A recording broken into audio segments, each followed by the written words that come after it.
Hello friends, welcome back to our YouTube channel Roohi classes. आज का जो हमारा टॉपिक है वो है वर्ण व्यवस्था के बारे में कि वर्ण व्यवस्था क्या है, इसके सिद्धांत, महत्व और दोष। ओके, हाँ तो फ्रेंड्स, ज़्यादा देर ना करते हुए करते हैं वीडियो को स्टार्ट। लेकिन इससे पहले यदि आपने अभी तक हमारे चैनल को सब्सक्राइब नहीं किया है तो कर लीजिए, ताकि आगे भी आपको ऐसी यूजफुल वीडियो जो है मिलती रहे। हाँ तो फ्रेंड्स, फर्स्ट हमारा पॉइंट है वर्ण व्यवस्था क्या है। तो वर्ण व्यवस्था का सैद्धांतिक अर्थ है गुण, कर्म अथवा व्यवसाय पर आधारित समाज का चार मुख्य वर्गों में विभाजन के आधार पर संगठन। मतलब कि जो भी समाज है उसका हमें इन आधारों पर जो है विभाजन करना क्या कहलाता है, वर्ण व्यवस्था कहलाती है। ओके, इसके बाद अगर हम वर्ण का शाब्दिक अर्थ की बात करें तो इसका शाब्दिक अर्थ होता है वर्ण करना या चयन करना। ठीक है, ऐसा अनुमान किया जाता है कि प्राचीन भारतीय समाज व्यवस्था में व्यवसाय के चयन के पश्चात ही उसका वर्ण निश्चित किया जाता था। मतलब कि अब चयन करना क्या होता है, तो उनका ऐसा कहना है कि प्राचीन समय में ऐसा होता था कि व्यक्ति अपने व्यवसाय का चयन करता था, मतलब जो उसे काम करना है इस प्रकार वो अपने आप चूज़ कर लेता था कि उसे क्या चाहिए, और उसी के मुताबिक जो उसके पश्चात चूज़ करने के या फिर चयन करने के पश्चात वर्ण जो है निश्चित किया जाता था। ओके, अब हम बात करेंगे वर्ण व्यवस्था की परिभाषा के बारे में। तो वर्ण व्यवस्था को परिभाषित करते हुए होटके के अनुसार उन्होंने परिभाषित करते हुए कहा है, वर्ण तथा जाति की प्रकृति तथा कार्य समान है। मतलब वर्ण और जो जाति रहती है उसकी प्रकृति और कार्य दोनों क्या है, समान है, एक जैसे है। दोनों में नाम का अंतर है, दोनों एक जैसे हैं लेकिन काय का अंतर है, केवल और केवल नाम का। पर प्रोफेसर हटन ऐसा नहीं मानते, उन्होंने वर्ण तथा जाति को पृथक माना है। मतलब ये राइटर जो है हमारे, ये तो ऐसा मानते हैं कि जाति और वर्ण एक जैसा है, लेकिन जो प्रोफेसर हटन है वो ऐसा नहीं मानते। उनका कहना है कि वर्ण और जाति पृथक का मतलब होता है अलग, तो वो इसको अलग मानते हैं लेकिन ये एक समान मानते हैं। ओके, इसके बाद संख्यान दर्शन के अनुसार इन्होंने वर्ण को परिभाषित करते हुए कहा है, वर्ण का अर्थ रंग भी बताया गया है। वैदिक युग में आर्यों का विभाजन संभवतः आर्य वर्ण तथा दास वर्ण रहा था। ठीक है, तो इन्होंने इस प्रकार जो है वर्ण को परिभाषित किया है। ओके, तो ये हो गई हमारी परिभाषाएं। अब हम बात करेंगे वर्ण व्यवस्था के सिद्धांतों के बारे में। ठीक है, तो वर्ण व्यवस्था की जो उत्पत्ति हुई है वो कुछ सिद्धांतों के द्वारा हुई है, जिसमें पहला जो हमारा सिद्धांत है वो है ऋग्वेद का सिद्धांत, दूसरा उपनिषदों का सिद्धांत, तीसरा महाकाव्यों का सिद्धांत और चौथा जो है वो है हमारा स्मृतियों का सिद्धांत। ओके, हाँ तो फ्रेंड्स, फर्स्ट हमारा जो पॉइंट है वो है ऋग्वेद का सिद्धांत। ऋग्वेद आर्यों का सबसे प्राचीनतम ग्रंथ है, सबसे प्राचीन जो ग्रंथ है ना वो ऋग्वेद ही है ना। अब यहाँ पर ऋग्वेद में जो है वर्ण व्यवस्था को बताते हुए इन्होंने कहा था कि विराट पुरुष मतलब कि ईश्वर के मुखाबंध मतलब मुख से ब्राह्मण की उत्पत्ति हुई है ना। बाहु से क्षत्रिय की, जांघ से वैश्या की तथा पैरों से शूद्रों की उत्पत्ति हुई है। इस प्रकार जो है वर्ण व्यवस्था बटा हुआ है। ठीक है, अब मुख का कार्य क्या होता है, तो मुख का कार्य पढ़ना, प्रवचन करना तथा भाषण देना है। अतः ब्राह्मणों का कार्य वेदों का पढ़ना व पढ़ाना माना गया है। मतलब यहाँ पर कहा गया है कि जो ईश्वर है उनके मुख से ब्राह्मण की उत्पत्ति हुई है, तो ब्राह्मण का काम क्या है, वेदों को पढ़ना और पढ़ाना। ठीक है, ये माना गया है। इसके बाद चूंकि जो क्षत्रिय है उनकी उत्पत्ति बाहों से हुई मानी गई है, अतः क्षत्रियों का धर्म युद्ध करना बतलाया गया है। मतलब क्षत्रिय क्या करेंगे, युद्ध लड़ेंगे। ओके, जांघों से उत्पत्ति माने जाने के कारण वैश्याओं का कार्य उत्पादन करना है, मतलब व्यापार करना है। अतः वैश्याओं का कार्य कृषि तथा व्यापार करना बताया गया है। ओके, शत्रु की उत्पत्ति पैरों से मानी गई है, पैरों का कार्य शरीर की सेवा करना है।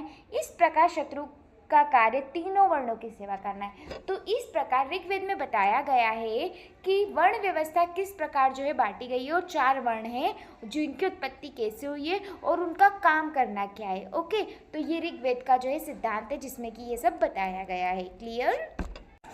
अब हम बात करेंगे हमारे सेकंड सिद्धांत की, जो कि उपनिषदों का सिद्धांत। उपनिषदों में भी वर्ण व्यवस्था का सिद्धांत मिलता है, परंतु उपनिषदों में वर्णित वर्ण व्यवस्था का सिद्धांत ऋग्वेद सिद्धांत से भिन्न है। मिलता तो है लेकिन हमने जो ऊपर वाला सिद्धांत पढ़ा ऋग्वेद का सिद्धांत, उससे जो भिन्न है, मतलब कि अलग है। ठीक है, उपनिषदों के अनुसार वर्ण व्यवस्था की उत्पत्ति देवता से हुई है। ये क्या मानते हैं कि जो वर्ण व्यवस्था की उत्पत्ति हुई है वो किससे हुई है? देवताओं से हुई है। सबसे पहले ब्राह्मण उत्पन्न हुए। ब्राह्मणों की उत्पत्ति भ्राय नामक देवता से हुई है। क्षत्रियों की उत्पत्ति रुद्र, इंद्र, वरुण तथा यम देवताओं के सहयोग से हुई मानी गई है। वैश्याओं की उत्पत्ति वासु, रुद्र व उच्चित देवताओं से मानी गई है। और शत्रु की उत्पत्ति पूषण देवता से मानी गई है। मतलब कि जैसे कि हमने देखा कि मुख से मतलब वहाँ पर ईश्वर के जो शरीर के अंग बताए गए ऋग्वेद में कि उनसे जो है उनकी उत्पत्ति हुई है। लेकिन उपनिवेशकों में भी माना गया है, लेकिन भिन्न माना गया है। इनका क्या माना है कि उनकी उत्पत्ति जो हुई है वो देवता से हुई है और कुछ देवताओं के नाम भी जो है इन्होंने बताए हैं। ओके, तीसरा जो हमारा सिद्धांत है वो है महाकाव्यों का सिद्धांत। वर्ण की उत्पत्ति का उल्लेख महाभारत के शांति पर्व में मिलता है। महाभारत के अनुसार ब्राह्मण ने सर्वप्रथम ब्राह्मणों को उत्पन्न किया। ब्राह्मण धर्म अनुसार आचरण करते थे, परंतु कुछ समय पश्चात इन ब्राह्मणों में अलग अलग गुण तथा रंगों का विकास प्रारंभ हो गया। ब्राह्मणों के इन्हीं गुणों के आधार पर अनेक वर्ण में विभाजन कर दिया गया। इन्हीं वर्ण ब्राह्मण, क्षत्रिय, वैश्य तथा शूद्र कहलाया। वर्णों का विभाजन 4 रंगों अर्थात श्वेत, लाल, पीला तथा काले रंग के आधार पर किया गया। इन रंगों का संबंध व्यक्ति के कर्म तथा गुण से है। ब्राह्मण के रंग श्वेत, क्षत्रिय का रंग लाल, वैश्य का रंग पीला और शूद्रों का रंग काला माना गया। ये रंग अलग अलग वर्णों के प्रतीक है। श्वेत पवित्रता का, लाल रंग क्रोध का, पीला रंग रजोगुण का तथा तमोगुण का मिश्रण कहा गया। काला रंग तमोगुण का घोतक है। इस प्रकार जो महाकाव्य है वहाँ पर इन्होंने ऐसे माना कि जो ब्रह्मा है उन्होंने ब्राह्मणों को उत्पन्न किया, फिर ब्रह्मा जो है वो कई वर्णों पे विभाजित हुए और उनको जो है रंग के आधार पर जो है अलग अलग वर्ण जो है कहलाए और उन रंगों का अर्थ भी जो है यहाँ पर बताया गया है। तो इस प्रकार हर सिद्धांत में वर्ण व्यवस्था को अलग अलग तरीके से जो है बताया गया है। ओके, इसके बाद हमारा जो लास्ट सिद्धांत है वो है स्मृतियों का सिद्धांत। मनुस्मृति के अनुसार वर्ण का संबंध कर्म से है। कर्म के कारण ही ब्राह्मणों को सर्वोच्च स्थान प्रदान किया गया है। क्षत्रियों का स्थान ब्राह्मणों के पश्चात आता है। शूद्रों का स्थान सबसे नीचा माना गया है। इसी प्रकार सब वर्णों की सेवा करना उनका धर्म बतलाया गया है। मनु से सभी वर्णों के कार्य निश्चित किए गए। मतलब कि स्मृति सिद्धांत के अनुसार क्या है, तो इसमें मनुस्मृति में बताया गया है कि वर्ण का संदर्भ किससे? कर्म से। कर्म मतलब काम से, जो जिस प्रकार का काम करेगा उसको उस स्थान पर जो है यहाँ पर रखा गया है। जैसे कि ब्राह्मणों के कार्यों को जो है सर्वोच्च स्थान पर मतलब सबसे ऊपर रखा गया है। वहीं हम देखेंगे तो शत्रु के जो कार्य है उनको सबसे नीचे जो है रखा गया है।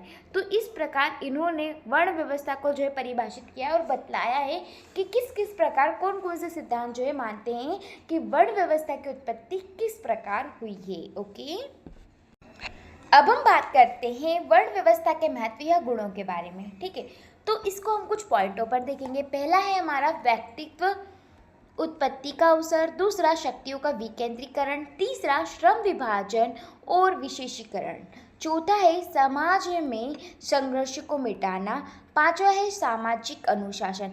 तो ये 5 पॉइंट है जिस पर कि हम देखेंगे इसका महत्व क्या है। ठीक है, हाँ तो फ्रेंड्स, फर्स्ट हमारा पॉइंट है व्यक्तित्व उत्पत्ति का अवसर। वर्ण व्यवस्था बहुत खुली व्यवस्था है जिसमें एक व्यक्ति को अपनी क्षमता व गुणों के आधार पर अपनी स्थिति उच्च करने का अधिकार व अवसर होता है। मतलब इन्होंने क्या बोला है कि जो वर्ण व्यवस्था एक खुली है जिसमें व्यक्ति अपने गुणों के आधार पर जो है स्थिति को प्राप्त कर सकता है, अवसरों को प्राप्त कर सकता है और अपने अधिकारों को प्राप्त कर सकता है। ओके, इसके बाद सेकंड हमारा पॉइंट है शक्तियों का विकेंद्रीकरण। सामाजिक जीवन में 4 मुख्य शक्तियाँ कार्य करती है। सामाजिक जीवन में कौन सी मुख्य 4 शक्तियाँ हैं? तो ज्ञान शक्ति, राज्य शक्ति, अर्थ शक्ति और श्रम शक्ति। समाज में चारों शक्तियों के केंद्रीकरण का अर्थ होता है निरंकुशता और शोषण।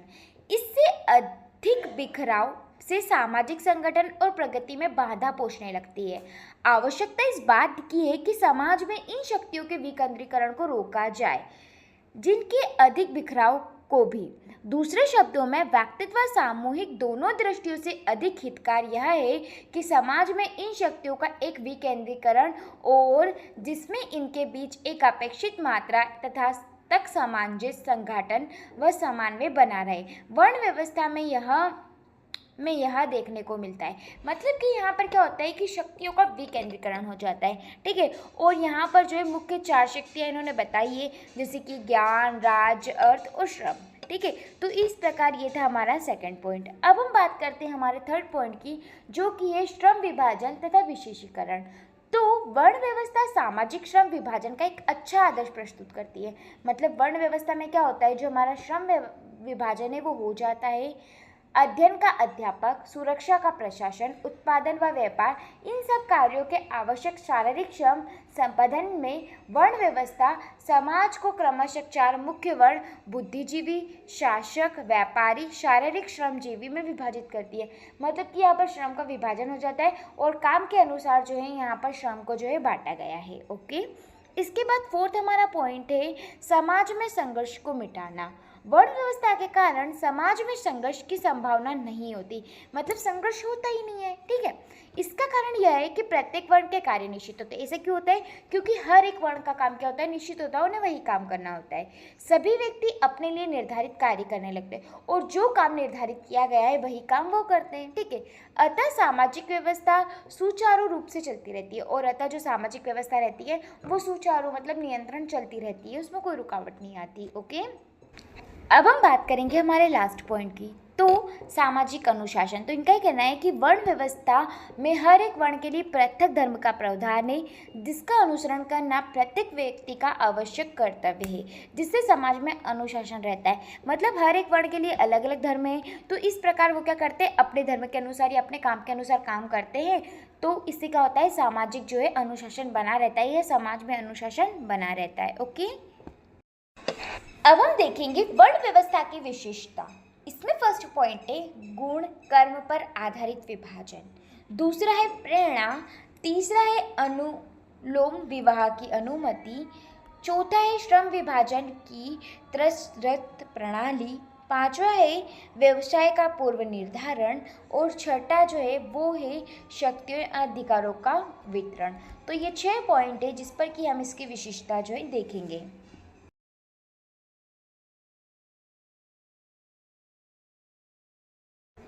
हाँ, तो फर्स्ट हमारा पॉइंट है गुण कर्म पर आधारित विभाजन। तो वर्ण व्यवस्था सामाजिक विभाजन या वर्गीकरण की एक विशिष्ट व्यवस्था है। इस व्यवस्था में वर्गीकरण का आधार गुण, कर्म एवं व्यवसाय है। इसी आधार पर इस व्यवस्था के अंतर्गत समाज को 4 वर्णों या फिर वर्गों में विभक्त किया गया है। ये 4 वर्ण हैं ब्राह्मण, क्षत्रिय, वैश्य तथा शूद्र। मतलब कि इनका ये कहना है कि यहाँ पर गुण और कर्म के आधार पर जो है विभाजन किया गया है और समाज को कितने भागों में बांटा गया है, 4 भागों में जो है बांटा गया है। ओके, इसके बाद सेकंड हमारा पॉइंट है प्रेरणा।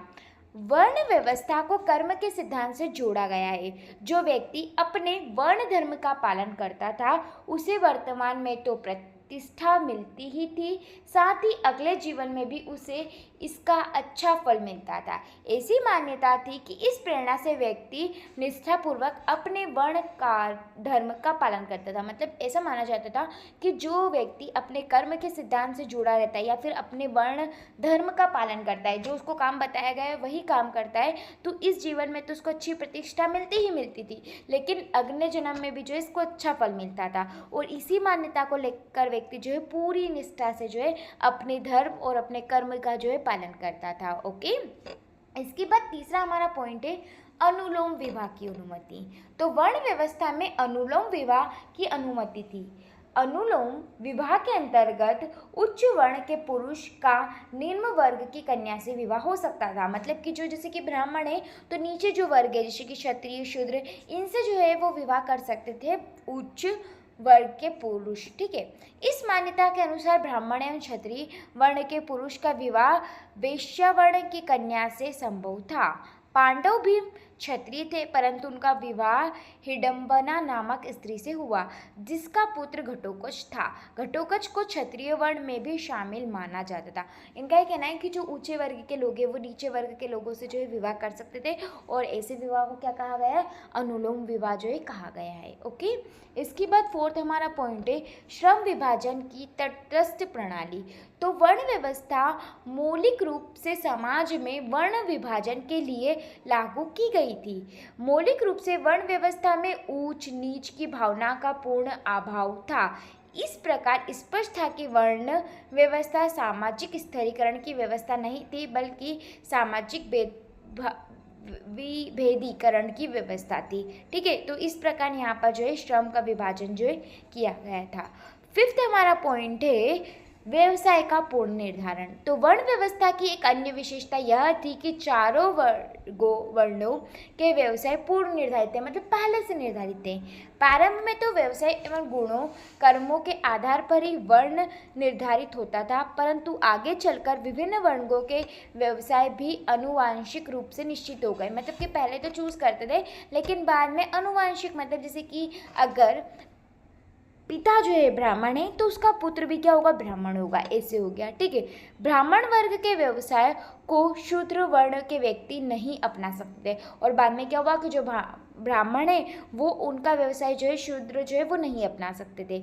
ब्राह्मण वर्ग के सदस्य सूद के कार्यों को नहीं अपनाते थे, और जो ब्राह्मण है वो भी शूद्र का काम अगर करना चाहे तो नहीं कर पाते थे।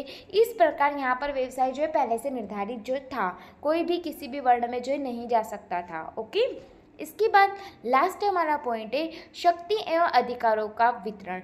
तो वर्ण व्यवस्था में यद्यपि शक्ति और अधिकार की दृष्टि से ब्राह्मणों को की स्थिति सर्वोच्च थी, मतलब सबसे ऊपर थी शक्ति और अधिकार के नाम पर। ठीक है, फिर भी अन्य वर्गों को सामाजिक दृष्टि में महत्व दिया जाता था, मतलब कि ब्राह्मणों को सबसे ऊपर सर्वोपरि रखा गया था, लेकिन इसके बावजूद और भी जो वर्ण थे उनको जो है महत्व दिया जाता था। ठीक है, तो इस प्रकार ये थी हमारी जो इसकी विशेषता। क्लियर?